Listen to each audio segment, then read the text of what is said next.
এই মামলায় আসামি ছিলেন mister Tarique Rahman, general Rezaqul Haider, brigadier Abdur Rahim যিনি কারাগারেই মারা গেছেন, আব্দুল সালাম পিন্টু এবং আরও অনেকে।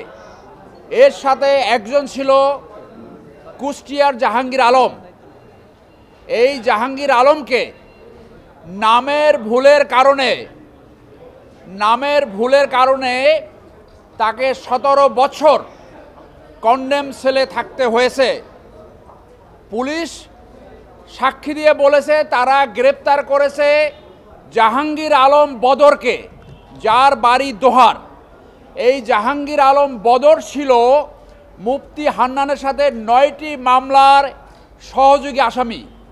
অথচ এই জাহাঙ্গীর আলম কুষ্টিয়া, যিনি ল্যাব তোষকের একজন দোকানদার ছিল, সাক্ষী দিয়ে বলা হয়েছিল ঘটনার সময় তিনি কুষ্টিয়াতে ছিলেন। এরপরও অত্যন্ত অন্যায্যভাবে, অত্যন্ত অন্যায়ভাবে তাকে পাতানো সাক্ষী দিয়ে তাকে ডেথ সেন্টেন্স দেওয়া হয়। 17 বছর তিনি এই কন্ডেম সেলে ছিলেন। আজকে আমরা ন্যায় বিচার পেয়েছি। আমি যখন একেবারে ছোট, 4 মাস যখন বয়স আমার, আমি কথা বলতেও পারতাম না, কথাও শিখিনি, আব্বুকে চিনতামও না, ডাকতেও পারতাম না। তখন থেকে আমার আব্বু নাই। আমি জন্মের পর থেকে আমার বাসায় কখনো আমার আব্বুকে দেখিনি।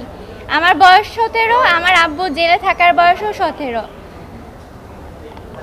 আর আব্বু মুক্তি পেলেও আমরা তো আশা করিনি যে আব্বু মুক্তি পাবে।